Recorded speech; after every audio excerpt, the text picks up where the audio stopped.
परत एक सांग, किती जण होते? 3 जण होते. म्हणजे तिघांनी हल्ला केला.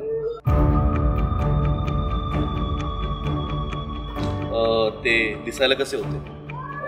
म्हणजे त्यांनी कपडे काय घातले होते?